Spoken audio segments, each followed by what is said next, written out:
Jimmy switched it up with the music.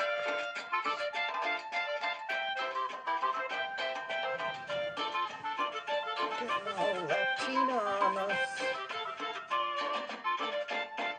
Jimmy's Mexican's coming out.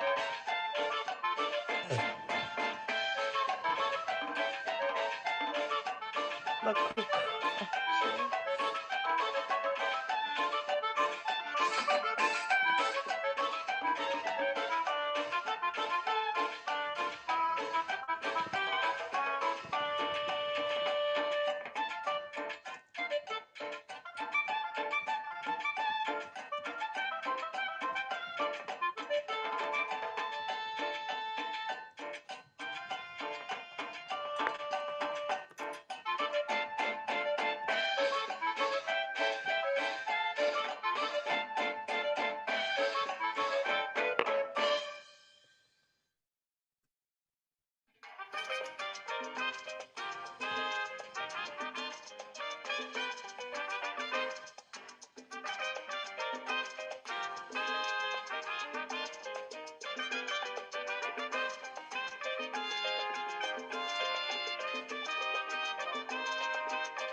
What do I do now?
Hey,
Stevie.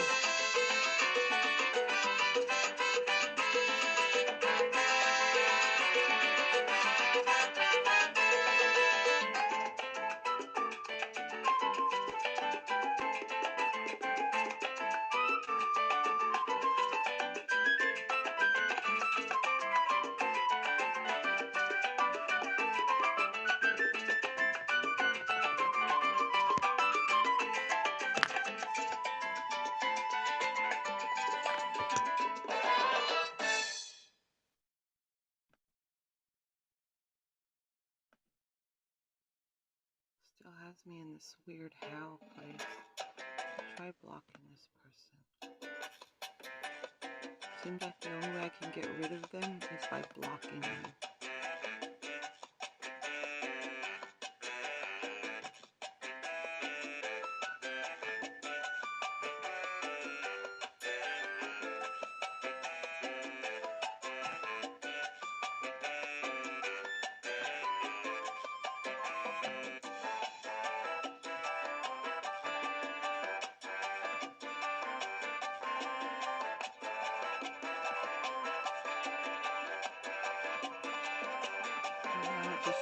So now it won't do anything.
What was I gonna say? Yeah, so I don't know if any, so Kevin, Kevin and some dude named OG, they were telling me that I guess there's been a new HAPS installation or whatever, new version. I don't know. Do you guys want to see the chat or do you want to just see the video? There isn't really anything to see here until the show starts. I know what he's doing. He's basically waiting for the audience to get big because usually he gets up to like 10,000 people watching. Right now it's only at 3,000, so people need to like and share more. Oh, we have a visitor. Hold on, let's see.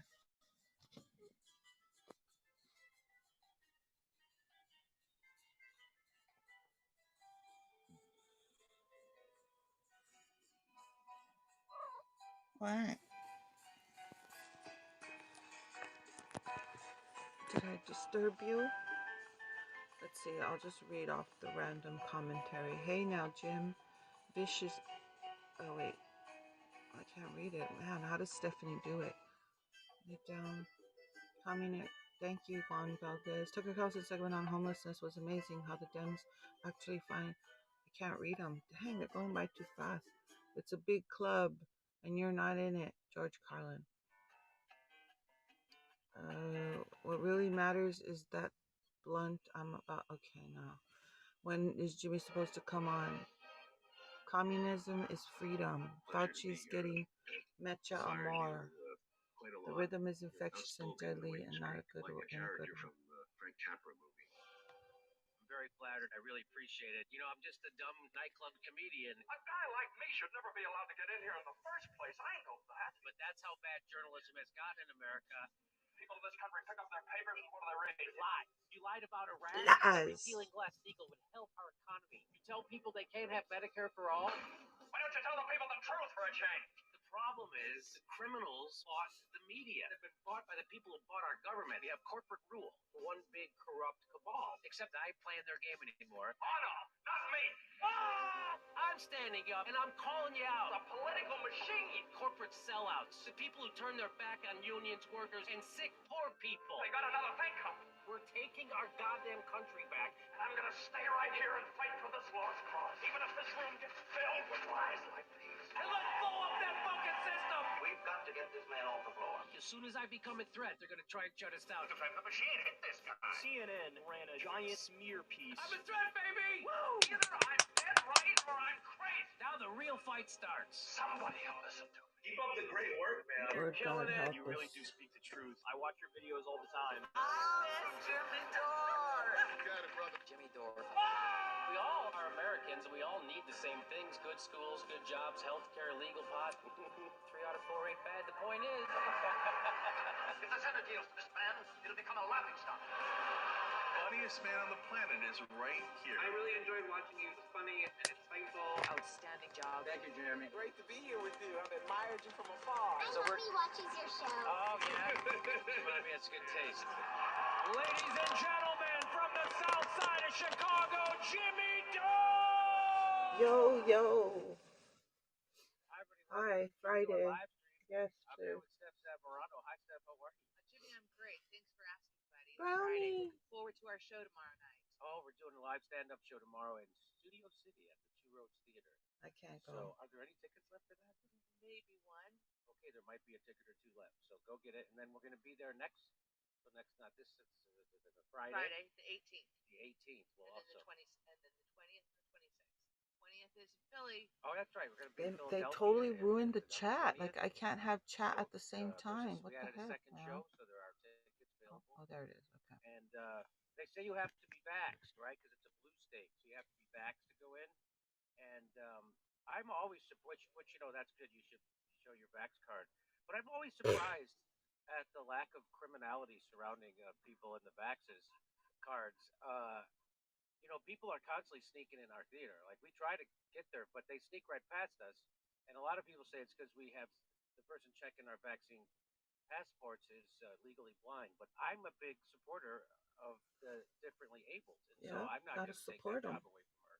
and a lot of people sneak right past who aren't vax. So that happens at our show, and I don't understand how Oh well. people say I'd like to come to your show in Philadelphia, but I'm not vax, so I can't come. Which I understand, and I'm not encouraging anybody to break any laws. Yep.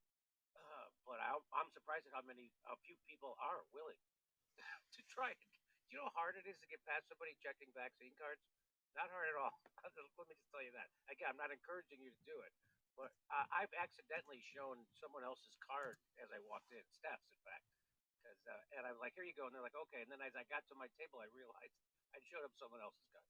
I'm just saying, it varies wildly on the amount of attention they give your vaccine card when you go into an establishment. By the way, in New York, they announced they're getting rid of the vaccine passport. They're not going to require businesses asked to see them. That's what Kathleen Hochul, the governor of New York, said. So we're going to Thank get to all God. that.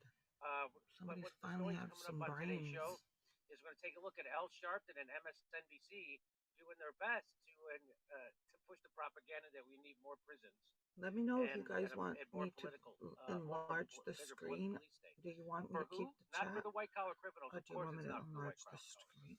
screen So so we're going you to talk can... about that. We're also going to talk about Joyanne Reed pretends there's a difference between Republicans and Democrats. I'm not kidding. She did that, and she pretends the Democrats are looking out for the little guy. Yeah, right. That's coming coming up. Plus, we're going to look at the truckers have actually blocked a bridge, and they're going to start they blocked a very important bridge for trade between the United States and Canada, and now people want the police and the government to stop it. Yeah. Which people don't realize. That means that people are going to say the same thing about Black Lives Matter protests, that they want the government to stop it. So we're going to talk about that. But first up, we're going to talk about we have Professor Richard Wolff is with us today. He's the host of the YouTube show Economic Update, Democracy at Work. He is the author of many books, including the most recent, The System is the Sickness: When Capitalism Fails to Save Us from Pandemics. Canada. And there's a very handsome blurb. Canada. From yours truly. So please welcome to Just the show for that, I'm going our to say guest it today, more. Professor Richard Wolff. Hello, Professor. Thank you for being on the show today.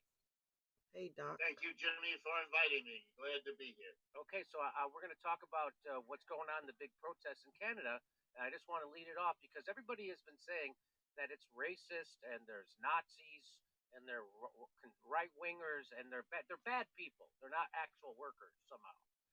Even though they're farmers and they're truckers, not families with children and wives and workers, husbands, and they've been smeared as just like Joe Rogan, who endorses Bernie Sanders. They try to paint him out to be some alt-right racist, which of course isn't the case. They're doing the same thing now to the workers because the workers finally figured out a way to get power. And so this is in Newsweek today or yesterday. It says, "Stop calling the truckers racist. Many Black Canadians support them." And it's written by this guy, Jamil Javani. He's a lawyer, policy advisor, and author of Why Young Men Something. And so there he is. And he doesn't look white. And he wrote this. And he says, "Countless trucker convoy participants and supporters are Black. A popular Instagram account called POC for Democracy Convoy, shorthand for People of Color for Freedom Convoy, with over 60,000 followers on Instagram, has documented the outpouring of support that the trucker convoy received from members of the Black communities across Canada. Here's one. It says, "Hello, my name is Chanceline, and I am Burundian/Canadian, and I support the Freedom Convoy 2022." So that's that kind of stuff that they're showing. Also, there's another one. It says Ottawa residents Alicia and Sogu Fitness, who live in Centertown, curious about the protests, they went to check them out and found only love and kindness. Sogu brought his mother to the protests. She had only seen the mainstream coverage, and she changed her mind. You want to hear what they had to say? Let's listen. Oh, hang on. Yeah. My name is Sogi Kulamala, and I own and operate a gym in Ottawa, downtown, called Sogi Fitness. My business has not been interrupted by any of what's been going on with the protest. I am in full support of the protest because I've actually taken the time to come down and speak to these people, get to know them, get to know why they're here, and hear their stories, which is what a lot of people aren't doing. And I believe that most people that are just spewing out hate and all this ugly language towards these truckers, those are the people who are staying at home and not making the effort to come downtown and talk to these people. exactly it. So we heard of all these people from across Canada coming here for whatever reason they have. So we said, you know what? Let's go out. Let's talk to all of our neighbors from across the country. And so far, every single person we have met has just met us with so much love, so much understanding, so much peace, and they made me cry so many times just hearing their incredible stories for what they're fighting for. And I just love everyone so much. And we're just having this amazing conversation with these people here. And I'm so amazed at all of our beautiful community. And even the other day, I brought my mother downtown, and she watches news religiously. So she sees what's going on, and she only hears from them. I brought her down here. She's like, I don't know what they're talking about on the news. These people are so friendly. Yeah. And this is coming from a person who's only getting her information from news, but she made that effort to step out and go beyond that and actually speak to people. So those are two people who went down to actually meet the truckers and see if what they were hearing on the corporate news, corporate and big pharma funded news, if they were saying the right things, or if they were actually correct. And of course, they're not, and they're smearing the activists, which is what they do. That's number one. Here's another guy who also doesn't look like he's a white guy. There are many Sikh truckers in protests in Canada. To dismiss the entire protest as racist or white supremacist is just plain ignorant. Don't believe what the media tells you. Here's another guy. Here's what he said. Hello, my name is Sukhender Brar, and I came from Orangeville. We are here because of that. What's the government telling us? Why they're telling me what to do? I need my freedom. So we're here for freedom, and I'm also a trucker. I'm trucking for 17 years, and I need to know. I know what I need to do. So that's what we're here. We stand for each other. We're not like part of another people. And I love Canada. I live here. Hello, my name is. So there's another white supremacist for you.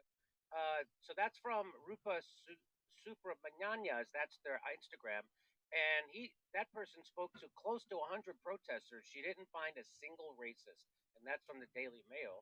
Also, and though the media has largely pushed Trudeau's line about racism, National Post columnist Rupa Subramanya who lives in Ottawa, has documented the diversity of the trucker convoy. Sababa's Twitter feed, awash in images and videos of Black Canadians joining the protest with messages like "hate is the real virus" and "spread the love." They sound like hippies as far as I'm concerned. By the way, Black Lives Matter of Greater New York blasts vaccine mandates as racist and disrespectful. So apparently, if you're on the side of Black Lives Matter and against racist mandates, that makes you a white supremacist, according to the mush brain corporate mouthpieces in the United States media and Canada, eh? So, one more thing. The vaccine mandates have hurt Black families more than almost any other group in the country. Black communities in Canada, as in the United States, are disproportionately unvaccinated. So I thought it was all Trumper, white racists. Of course, Black men and women would want the mandates to end and support a protest movement with such demands. Black Lives Matter itself joined an anti-mandate protest in the United States. So, you know where we stand. Let me bring in Professor Wolf to see where do you stand on this? What do you think about the media coverage, and what do you think about the protests in general? Well, I never expect the American mass media to cover protests, particularly by working people, in a manner that I would like or approve or welcome. So I'm not really disappointed. I'm getting pretty much what I expect. I remember learning about the populist movement at the end of the 19th century here in the United States. And the liberal medias then and the conservative media called them every kind of name imaginable too.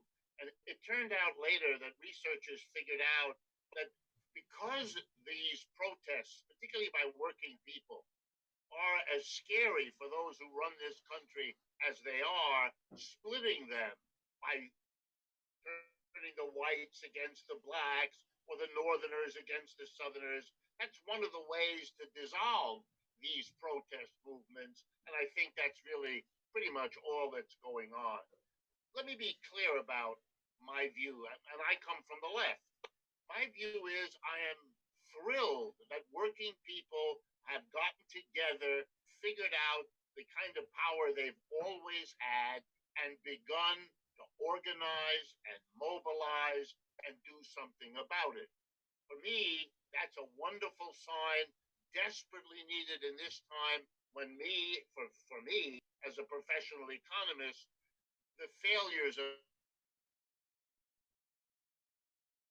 equality, the inflation now, the much anything,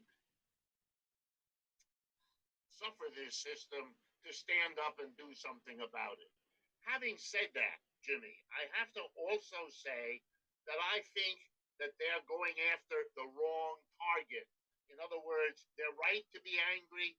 By the way, a little footnote. If you look at what has happened to truckers, both in the United States and Canada, over the last 30 years, their wages have been savaged. They're working people who should have been protesting long ago, as they will tell you, because they really suffered a lot. But here's the problem. I'm going to give a couple of examples. The British working class was savaged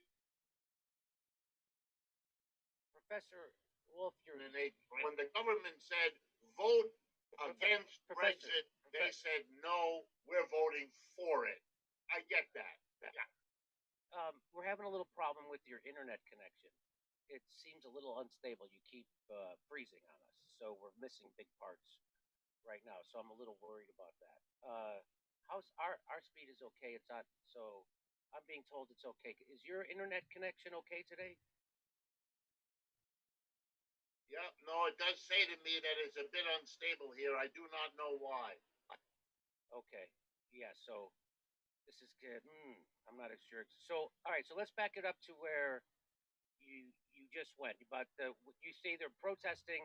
You're all for them. They're workers, but they're protesting against the wrong thing. And take it away. Okay. I wanted to give two examples. Number one, the Brexit. The British working class had every right to be furious and angry at how their government treated them. And when the government said vote against Brexit, they said no, and they gave the government the finger and they voted for Brexit. I understand why they did it. I understand the justification for being enraged by what had been done to them. But by voting for Brexit, they did two self-destructive things. They didn't solve the problems of Britain. Its economic conditions have only gotten worse. And they gave power to a Boris Johnson whose contempt for them is beyond words, to the point where he's about to lose his job, and well-deserved too. So I think it's a dangerous thing if you're not more careful. Let me give a second example. Years ago, we said you can't smoke in a place where there are a lot of other people. You're free to smoke, but you got to do it at home or out in the woods or somewhere else so that you don't damage other people. For me, what the truckers are doing is justified. They should be out there. They should be congratulated for mobilizing and organizing. They should not be called nasty names. That's a cheap shot, as well as inaccurate. But I think it's reasonable to say, in solidarity with them, look, there are other things that could be done now that would not put you in a position where your demand for freedom overloads the hospitals in Canada. Here's a footnote for you. Canada, whose health system is better than ours in the United States in most ways, is not as good in one. They have fewer ICU units and fewer beds per person than America does. And that means that if you're unvaccinated and you get sick, the science tells us you're more likely to be hospitalized, at least the science I've seen. And that puts a strain on a health system. And imagine if the truckers said they're going to go out there and get a better health system for everyone in Canada. And that's going to be how they express their anger at being mandated to do something which they might not have had to be mandated to do if it didn't impact all the other people who need a hospital, who need nurses and doctors that are not quitting as they are all over the place, that are not exhausted, therefore unable to give good health care. So my view is really, we should celebrate workers mobilizing. We should celebrate their critiques of the business that controls them, the big trucking companies, of the government that works with that business. I get all that. But they could do a better job identifying and pinpointing who they're putting the blame on, who they're pointing the finger to, and I think it would get them way more support than they already have. So yeah, I agree with. I wish they would do that too. I wish they would broaden it. The weird thing is that as they're pushing back against vaccine mandates, uh, we're being told that everyone's going to. So if the argument for a forced medical procedure, it used to always be you have to get the vaccine because you're so we could stop the spread and we could get back to our normal life. Well, that turned out to not be true. Everyone's going to get COVID, likely, according to the CDC, FDA, and Fauci. Everyone's likely to get it now anyway. And the only reason, the big reason why you would get it now is because it's supposed to reduce hospitalization and severe illness. Right. But everyone knows that Omicron is much less severe than Delta. It's the one taking over, and it presents as a cold.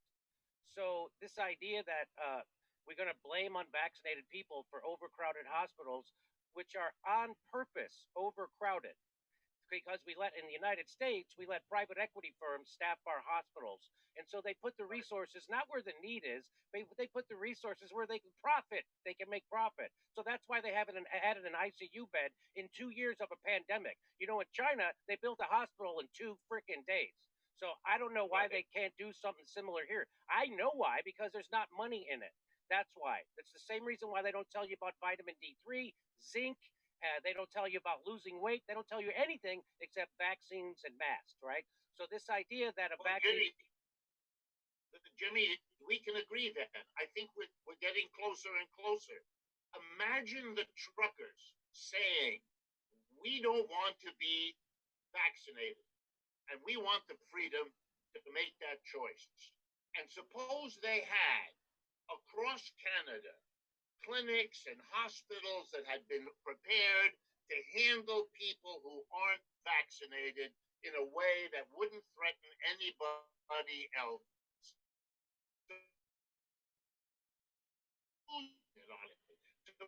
Freaking feds drove their rigs all over Canada, blocking crap. highways or whatever they wanted to do as a movement for the Canadian people to have exactly what you just said, an adequate medical care system governed by what people's needs are, not by the profit of a few companies. I think whatever support they have now would be 10 times greater, and they would be the leading edge of changes that would go far beyond even this question of the mandate. I agree. I wish that if yes. And I think that's what the establishment is afraid of. Don't you agree that they're actually afraid of that other people will see that this technique, this tactic of truckers using their vehicles to occupy cities and shut them down is actually very effective. And if they start to use it for something else, they're in big trouble. And so that's what I really think. That's right. Go ahead. Listen, I could tell you that right now, my family is French, so I'm in communication with people in Paris. The president of France, Emmanuel Macron, has just gone on television, I believe earlier today, with dire predictions because there's a convoy of trucks heading to Paris, just on the edges of Paris, and they too, it's a little different from here, but they too are all upset about a whole host of issues, started with their mandate issues, because that seems to be the opening wedge, but because they're more developed than we are in this country politically, they've already shown that what you think they're afraid of here, that's exactly where they're going. They're broadening the issues. They're talking about the gap between rich and poor in France. And so it's exactly what you say. So in France, they have the gilets jaunes or the yellow vests, right? And so those are people, again, who can come together from all political spectrums come together to oppose the government. And they do it in a big way that actually causes change. They actually got a lot of their demands met already. And so, of course, they're scared of this. Now, the truckers are supposed to be coming to the United States. And I want to cover that. Can you go to Steph for a second while I set that up? Edward, thank you. Dope. All right, here we go. Scoozy me got vaxxed. 3 question marks. But your butt hurts? We can help. Brought to you by KY Jelly. Oh, look at you, Scoozy me. Starting the show off strong. Now, back to some real news. Jimmy Dore. So, I just wanted to. This was from the Wall Street Journal. This is a great quote. It says the lesson for the COVID-19 police is that when you've lost even the Canadians, arguably the most law-abiding people on the planet, you've lost the political plot. And so, and of course, the truckers are on the side of science because here's Fauci saying just about everybody will get infected with COVID due to Omicron. Okay, so now here it is weird that they want to have a vaccine mandate for truckers, but in the UK, they've taken away the vaccine mandate for healthcare workers. That's what's happening in the UK. And why did they do that? The decision was reached after warnings that almost 80,000 healthcare workers would be forced out of their jobs because they had declined to take 2 doses of a COVID vaccine, according to the Telegraph. So that's why they did it. So they're not making healthcare workers in the UK take it. Plus, they're getting rid of it all over Canada. Just in Canada, Alberta to scrap vaccine passport program at midnight tonight. The Canadian press, Alberta starts lifting COVID-19 restrictions, vaccine passport program, and even in the United States, Governor Kathleen Hochul will drop New York's stringent indoor mask mandate on Wednesday, ending a requirement that businesses ask customers for proof of full vaccination or require mask wearing at all times, and marking a turning point in the state. So it's happening all over the place. They're getting rid of the mandates. They're getting rid of them for healthcare workers in the UK. They're getting rid of them in provinces in Canada, but they're still going to make the truckers, the guys who sit in their own trucks all day infecting no one, that's the people that they're going to enforce this on. And now it's spreading. And this is the part that I think is what they're really afraid of. They're not afraid of a mandate protest. They're afraid of that protest turning into an economic protest. That's exactly what they're afraid of. Or a protest for health care, or a protest for a living wage, or a protest to fight against a state wage theft. So here's CBS says U.S. truckers are planning a protest convoy, perhaps starting in Los Angeles for the Super Bowl. And that's from the DHS is warning that. And they say the Department of Homeland Security is warning U.S. law enforcement agencies that a group of truckers is planning a protest of COVID-19 vaccine mandates that could start as soon as this weekend in Los Angeles, the site of the Super Bowl. The bulletin says the DHS has received reports of truck drivers planning to potentially block roads in major metropolitan cities in the United States in protest of, among other things, vaccine mandates for truck drivers. I want to know what those other things are. Wouldn't it be great to know maybe what if it was for health care for everybody? What if it was for Medicare for all? Or even a public option? What if it was for that? I don't know. We'll see. The convoy will potentially begin in California as early as mid-February and arrive in Washington, D.C. as late as mid-March, potentially impacting Super Bowl scheduled for 13th of February and the State of the Union address scheduled for March 1st. While there are this is from CBS News. It says, while there are currently no indications of planned violence, if hundreds of trucks converge in a major metropolitan city, the potential exists to severely disrupt transportation, federal government operations, commercial facilities, and emergency services through a gridlock and potential counter-protests. Yeah, that's what a protest is supposed to do. It's supposed to make things really uncomfortable for the capitalists. That's how it's supposed to work. That's how it works. But you see the Ottawa police, they're trying to, again, discredit and demonize the peaceful protesters. This remains a very volatile and very dangerous demonstration. It's not either of those things. So they're just making that up, and that's why, because the police are not there to protect you from crime. The police are there to protect the oligarchs' property. Okay. The Ambassador Bridge, so now they've shut down the Ambassador Bridge, which is in between the United States and Canada, and that's really hurting a lot of, there's supply shortages at car plants in the United States. So it's hurting them now economically. And here the governor of Michigan says the Ambassador Bridge is the busiest land border crossing in North America, used by tens of thousands of commuters and truck drivers carrying hundreds of millions of dollars of goods every day. Countless Michiganders rely on this daily flow of goods and people to get things done. Yeah, I know. That's why they're blocking it. Do you understand how protests work? That's why the governor, like, you know what they're doing? Yeah, that's exactly what they want to do. Early Tuesday, our CMP Deputy Commissioner Curtis Zablocki said, he said, efforts to tow away massive rigs and tractors have been hampered because tow companies don't want to get involved. So the tow companies aren't going to do the bidding of the oligarchs through the cops.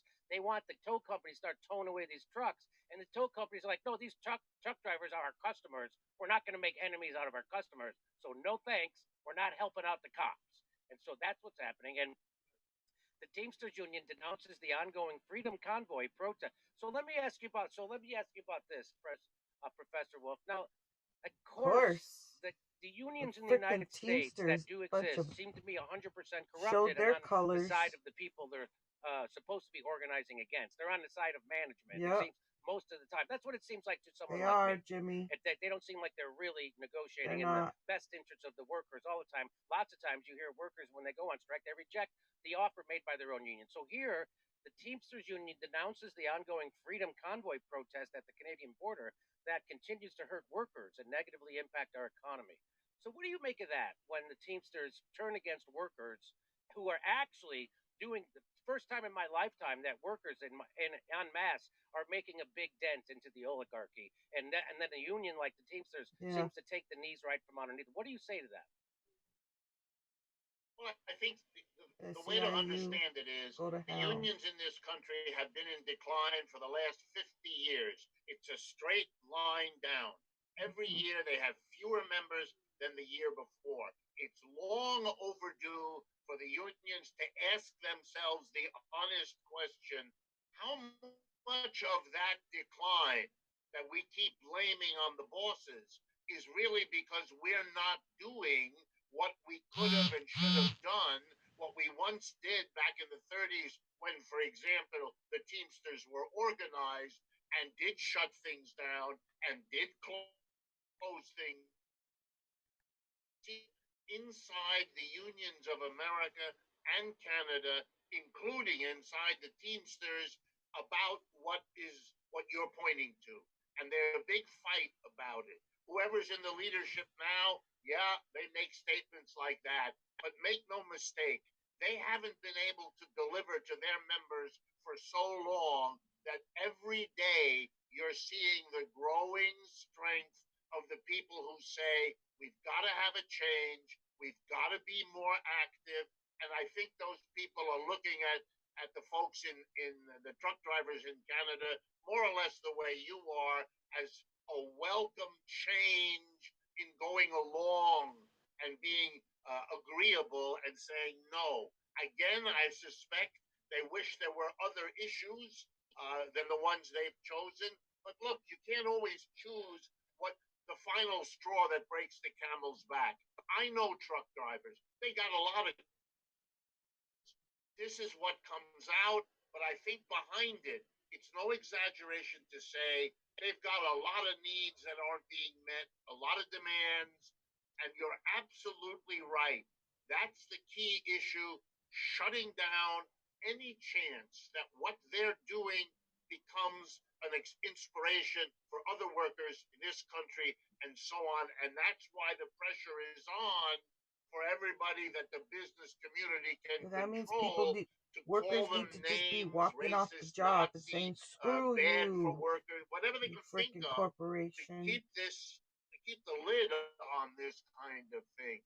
And I think like it's the Amazon workers. As a leftist, it is a terrible mistake to have the focus of attention beyond this mandate question rather than the huge other issues that the truckers would be the first one to say to you are even more important to them than whether or not they get a shot in their arm.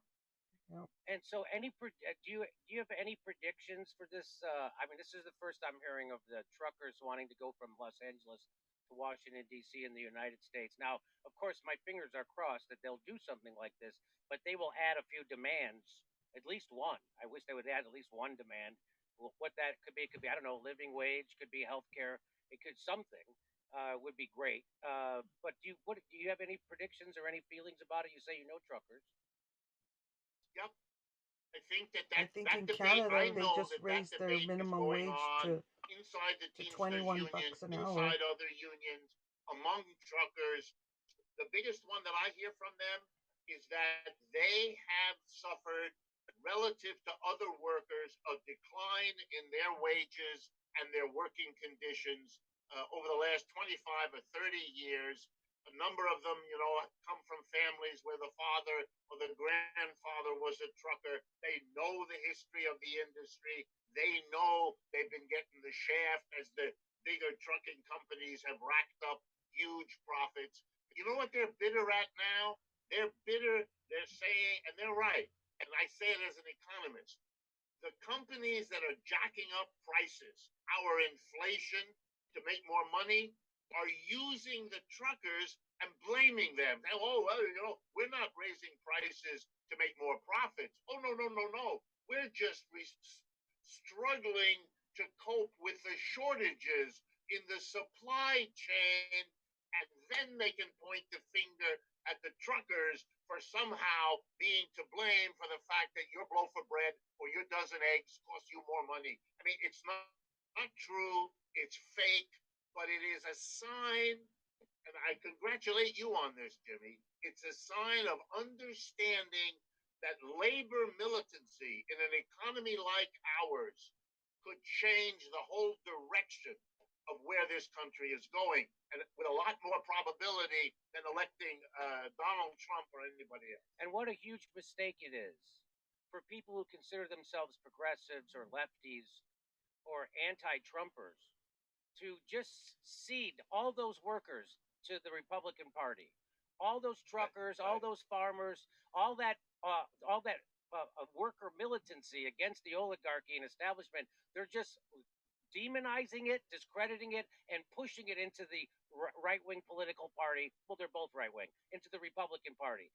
But I see people who are committed lefties who really consider themselves progressives and enemies of the establishment demonizing these truckers. It's nuts. And you would agree that that's a big mistake for the left to do that, right? Absolutely. It's a missed opportunity. It's even worse. If you call them those names, if you suggest that, you're putting into their heads the notion, gee, because I'm a trucker and I'm angry and I don't want the government and I don't want the big businesses to run everything, that makes me a right winger. Why are we doing the work of the right wing in suggesting that? That doesn't make you a right winger. That makes you a labor militant. Now, we can argue about what you should focus your anger on. For me, it's big business. That's the name of the game. That's where the buck starts and stops. But I can live with people who have different perspectives on that. But that's what the left should be doing, going there and saying, look, we are the social movement that you ought to ally with to make the kinds of changes we all need. And it's amazing that we're not seeing that happen. We're not, in fact, even unions in America are demonizing those workers. I don't see the DSA. I don't see the Democratic Party. I don't see anybody standing up to try to absorb those protesting workers into their political movement.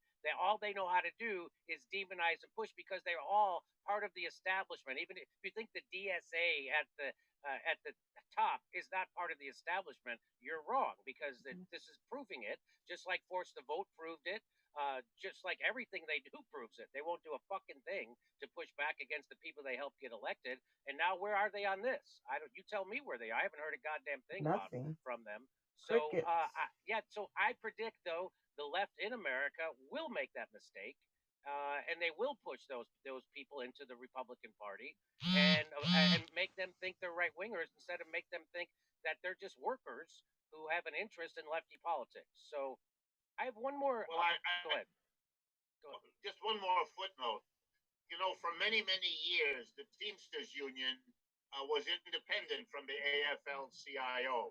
And for most of that time, they fought each other because the Teamsters regularly endorsed Republicans for president in the United States, whereas the AFL-CIO went for the Democrats. So there's a certain sad continuity in seeing the Teamsters here playing this kind of a role with the truckers in Canada. So imagine if there was a party in the United States that actually did represent workers. that everybody would know that the Teamsters were doing nefarious shit if they didn't endorse them or go with them. Imagine if there actually was a party that represented a major party that represented workers. They're trying to do one. They're trying to start one called the People's Party. My fingers crossed that they get it going. But there's one more thing I wanted to ask you about and get your perspective on this. Now, every establishment news media, when they cover the truckers in Canada, they do it in a negative way, call them Nazis, call them white supremacists, call them right wingers, call them funded by billionaire, all that stuff, right? So this guy had to go on Tucker Carlson because Tucker Carlson, ironically, or I don't know, is the one is on Fox News is the one who's given the workers an actual fair coverage. So again, people like to hate on Tucker Carlson, and it's easy because he has some odious views on immigration, but he's also the only one who ever tells the truth about war, peace, imperialism, and now he's telling the truth about this. So I think he's doing actually a better job than MSNBC and CNN, if you ask me. But anyway, this isn't about Tucker Carlson. This is about this guy, right? So this guy's a spokesperson for the truckers. He's vaxxed. And here's a concern he has. It's about the surveillance state that's getting folded into this. So I want to get your opinion on this. Let me play it for you. Well, it's simple. I mean, we've seen Canada go from a country of Justin Trudeau's promises of sunny ways into dark authoritarian oppression and control. Yes. We want two things. We want to get rid of the vaccine mandates and the passports. And the passports is that's a really concerning one. Yesterday, it was my first time ever crossing the border in my truck with my digital passport. And I held my phone up to the border agent to give him the QR code. You know what he said to me? Oh, it's okay, I don't need it. So what do you mean you don't need it? So, oh, your phone already popped up on my screen and is correlated with your passport. Can you think of that? Can you believe that? So they know everybody who's coming up to the border before they're there, and they're tracking them. Now, maybe it's outlandish, but what's to prevent the government from introducing that across Canada and not limiting it to just borders? And you guys are getting it as well, and you can thank us for it, because apparently, according to our sources within the media and within government, we have some close ties. Apparently, the Trudeau government, the Biden administration had no interest in it, but the Trudeau government lobbied and requested the Biden administration to introduce this. We don't know why. We don't know the terms of the deal. Are they going to be trading intelligence back and forth between Canada and U.S. tracking cell phones? Of course, we have no idea. But this is where we're going if this does not stop. That's why this is the line. This is where it ends. So I would just like to get your reaction to that. Two things. Number one, I think it's a wonderful illustration of that remark that you quoted before, that there are other issues. I noticed that he says it's not so much the vaccine. That's the giveaway. It's the passport, because the passport slows you down when you cross the border. Time is crucial for every truck driver, how fast they can go from start point to end point so they can make the return trip. That's what shapes their income. They don't want a long delay at the border. There's no point in it. The passports are all about the paperwork and the other stuff that is going on here. So you see already your point, Jimmy. They're beginning to say, we're here. We got a number of things that we have going. That's number one. Number two, I agree, of course, on the surveillance point. It is an awful reality. But I want to say something, if you don't mind, about old Tucker Carlson. Okay. The history of Hitler, of Mussolini, is there's always a split on the right wing between those who just want to do the business of big business, the conservatives, the ones who think that the market is some genius institution and we should all bow down to it like some graven image, and those who know that if you only express the views of the employers, you're expressing the views of 1% of the people and you've lost everybody else. And they're not that stupid. So they've always had on the right wing, whether you call them fascists or not, those who want to appeal to the working class, who know that if they don't, they will be brushed aside. Hitler called his party the National Socialist Party. That was the point, to suggest to the German working class, which was overwhelmingly socialist in the 1930s when he got the power, that he was somehow their friend. Tucker Carlson wants to be somehow the friend of working people because somewhere he grasps that if you don't, you're just the mouthpiece of the Fox News people and who they congregate with. You won't go very far. So what do you make of no other news host actually doing that then? Why is he the only one doing it? So so I would say that the Anderson Cooper, that implies that somehow Anderson Cooper or Rachel Maddow are left wing. And of course, we've all read Manufacturing Consent. We know they're not left wing. We know they're there to manufacture consent for the same oligarchs that run Fox News, the same people that run. So this idea that they're all playing the same tune. No, not MSNBC or CNN. They're certainly not sticking up for workers. They're certainly doing the same bidding that everybody at Fox News, except in this instance, Tucker Carlson, for whatever reason, is able to tell the truth about these workers where no one else is. So the idea that somehow Tucker Carlson stands alone as some insidious right-wing figure is ridiculous because, in my opinion, is because MSNBC is more insidious. They're just like Barack Obama and Bill Clinton got stuff done that Bill Clinton got NAFTA passed when you and I both know George Bush couldn't get it passed. And it took a Democrat to do it, just like it takes MSNBC to demonize the poor, demonize these truckers. If it was just Fox News demonize the truckers, we could all get past it. But it's no, it's people who are supposed to stand up for workers, like the people who are considered left at MSNBC and CNN, but of course they're not. So this idea that there is someone else better than Tucker Carlson, that's what I'd like to disabuse people of, that knowledge, that idea that there's someone better than him. There isn't. But yes, I just want to add to that to explain it. Tucker Carlson understands he's got to reach those people or he blows away. When those people, and I mean people like the truckers in Canada, the workers here, they have to send the same message to the Rachel Maddows and the MSNBC, all of that. There has to be the equivalent on their side.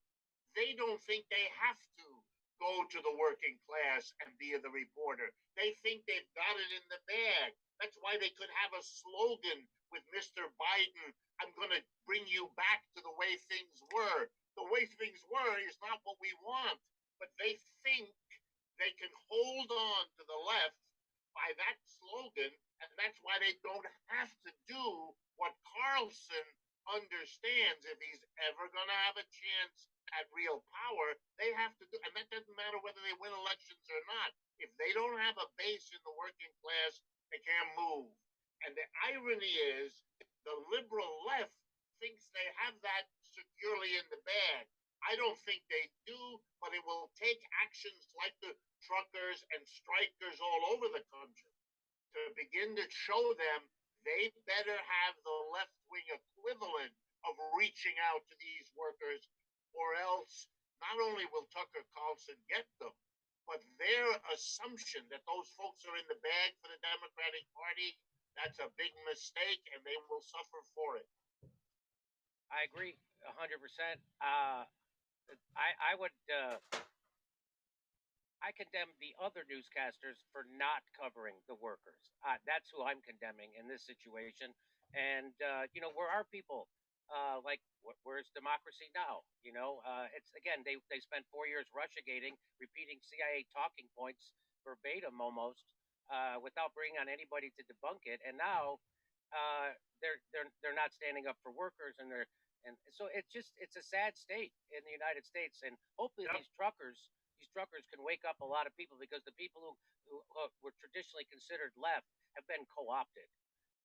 Anything else you'd like to say right now? Yeah, let me close with a parallel, which I know will sound like a different topic, but I really don't think so. I think you're seeing in the United Kingdom and here in the United States politicians who are in pretty deep trouble because their own internal economic and political situation is falling apart around them. And therefore, we are once again treated to something that is frightening, but is also comedy theater, which is the Ukraine. Boris Johnson, who's holding on to power by the edge of his fingernails, even his own party doesn't want him anymore.